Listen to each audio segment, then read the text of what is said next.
اعوذ باللہ من الشیطان الرجیم بسم اللہ الرحمن الرحیم وَأَنَّهُ كَانَ رِجَالٌ مِّنَ الْإِنسِ يَعُوذُونَ بِرِجَالٍ مِّنَ الْجِنِّ فَزَادُوهُمْ رَهَقًا وَأَنَّهُمْ ظَنُّوا كَمَا ظَنَنتُمْ أَن لَّن يَبْعَثَ اللَّهُ أَحَدًا وَأَنَّا لَمَسْنَا السَّمَاءَ فوجدناها ملئت حرسا شديدا وشهبا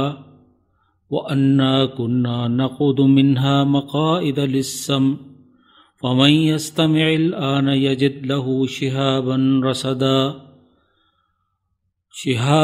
رصدا وأنا لا ندري أشر أريد بمن في الأرض أم أراد بهم ربهم رشدا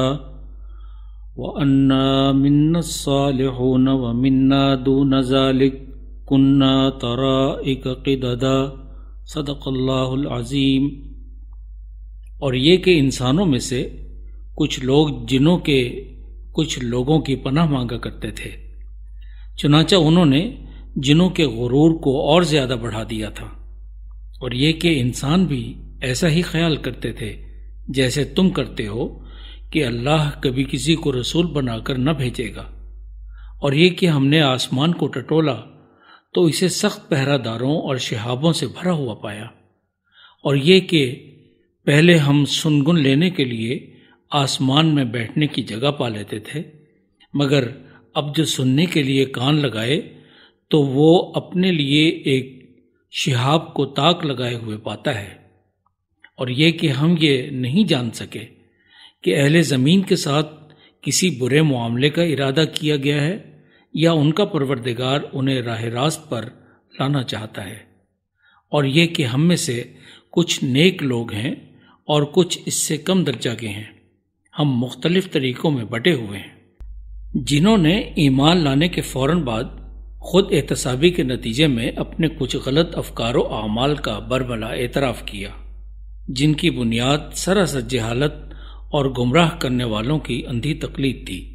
ایک کا تو پہلے ذکر ہوا کہ وہ سمجھتے تھے کہ خالق و مالک کائنات کے بارے میں کم از کم اصحاب عقل و شعور انسان و جن تو حقیقت کا ادراک کرتے ہوئے توحید الہی کے قائل ہوں گے، اور بے بنیاد گمراہی، خود ساختہ نظریات اور لغو عقائد کو فروغ نہیں دیں گے۔ ان کا یہ اعتراف اظہار افسوس تھا کہ ان کفریہ اور شرکیہ عقائد کی بنا پر بے شمار انسانوں اور جنوں کو ان کے پروردگار سے دور اور برگشتہ کیا گیا۔ دوسرا اظہار ان کی جانب سے انسانوں کے اس طرز عمل کا تھا جو وہ خود پر جنوں کو فوقیت اور ضرر و نفع رساں سمجھ کر دیتے۔ جاہلیت کے زمانے اور کسی حد تک جدید دور کے کمزور عقیدہ اور عمل بندگان خدا کا بھی یہ خلاف حقیقت عقیدہ اور عمل تھا اور ہے کہ خدائے قادر و مختار کی بجائے جنوں سے پناہ مانگی جائے۔ اہل عرب جب سفر کے دوران کسی وادی یا صحرا سے گزرتے تو وہاں کی جنوں سے پناہ طلب کرتے، انہیں یقین تھا کہ وہ انہیں ضرور تنگ کریں گے۔ جنوں کے لیے باعث حیرت تھا کہ یہ کیسے انسان ہیں بے شمار قوتوں، طاقتوں اور صلاحیتوں کے مالک جو اپنے سے کمتر مخلوق یعنی جنوں سے ڈرتے ہیں۔ زیر مطالعہ آیات میں ان کا یہ اعتراف موجود ہے کہ انسانوں کے اس عقیدے اور رویے اور ہم سے پناہ طلبی نے ہمارا دماغ خراب کر دیا تھا، فزادوہم رہقا، اور ہم جن خود کو بڑی طاقتور اور برتر مخلوق سمجھنے لگ گئے تھے، اور اس کی بنیاد بندگان خدا کی سراسر جہالت، حق سے خود کو دور رکھنا اور جاہل و بے حیثیت مفاد پرست پیشواؤں کی بلا سوچے سمجھے اور بلا دلیل اور خلاف عقل پیروی تھی۔ تیسرا غلط عقیدہ جو ان کے کاہنوں نے ان کے ذہنوں میں ڈال رکھا تھا وہ یہ تھا کہ لن یبعث اللہ احدا،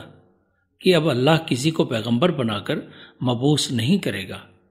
یا انہیں آخرت کی زندگی کے لیے دوبارہ زندہ نہیں کیا جائے گا۔ کہ دونوں مفہوم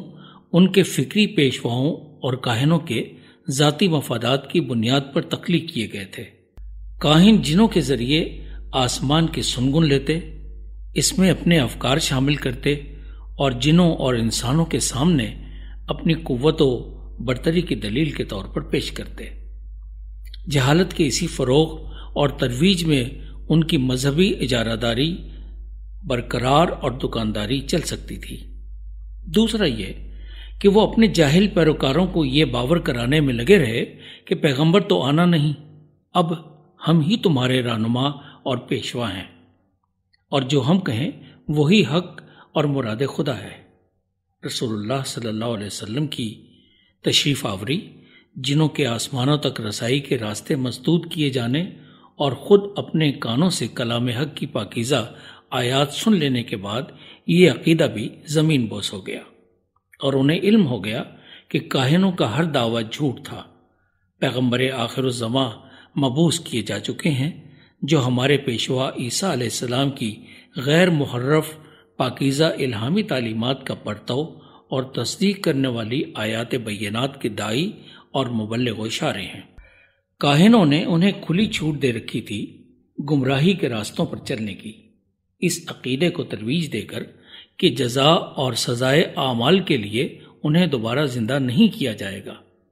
نہ آخرت کی زندگی ہوگی، نہ میزان عدل نصب ہوگی۔ یہی وہ عقیدہ ہے جو عرب کے انسانوں اور جنوں میں نہایت پختہ ہو چکا تھا اور ان کے قبول اسلام میں مانے تھا۔ اسی لیے سارے مکی دور میں قرآنی آیات و سور میں اسی عقیدہ کو باور کرانے اور ثابت کرنے میں بے شمار جتن کیے گئے، اور اسے قبول اسلام اور ایمانیات کا کلیدی عقیدہ بنایا گیا۔ بلا شبہ عقیدہ آخرت، جواب دہی کا احساس، جزا اور سزا کا یقین انسان کے فکر و عمل میں ایک فیصلہ کن انقلاب برپا کرتا ہے، اور اس میں شک، تذبذب اور اس سے انکار اس کے باغیانہ اور جاہلانہ رویوں کا باعث بنتا ہے۔ جنوں کی اس حقیقت آشنائی کا تذکرہ پہلے کیا جا چکا کہ آسمانوں پر غیر معمولی حفاظتی اقدامات کا باعث اس رسول آخر صلی اللہ علیہ وسلم کی تشریف آوری اور ان پر آخری آسمانی صحیفے کے بلا ریب نزول کے خاص انتظامات تھے۔ سنت الہیہ کے مطابق انسانوں پر ایسے غیر معمولی انتظامات اور حفاظتی اقدامات کا ایک باعث یہ بھی ہوتا ہے کہ کسی قوم پر عذاب نازل کیا جائے، جنہوں نے اس بات کا ادراک بھی کیا اور اظہار بھی کہ ان دونوں قسم کے آسمانی حفاظتی اقدامات کا مقصد انسانیت کی صلاح و فلاح، رشد و ہدایت اور عقیدہ اور عمل کی سلامتی اور اصلاح کے سوا کچھ اور نہیں ہوا کرتا۔ زیر مطالعہ آخری کلمات میں جنوں کا یہ اعتراف حقیقت بھی ہے کہ بلا شبہ ہم میں اچھے اور برے دونوں طرح کے لوگ ہوتے ہیں، اخلاقی اور فکری اور عملی اعتبار سے، اور یقیناً ہدایت، رہبری، نصیحت و موعظت کی ضرورت مند بھی ہوتے ہیں، مگر یہ حقیقت بھی واضح ہے کہ اللہ نے ان میں اپنے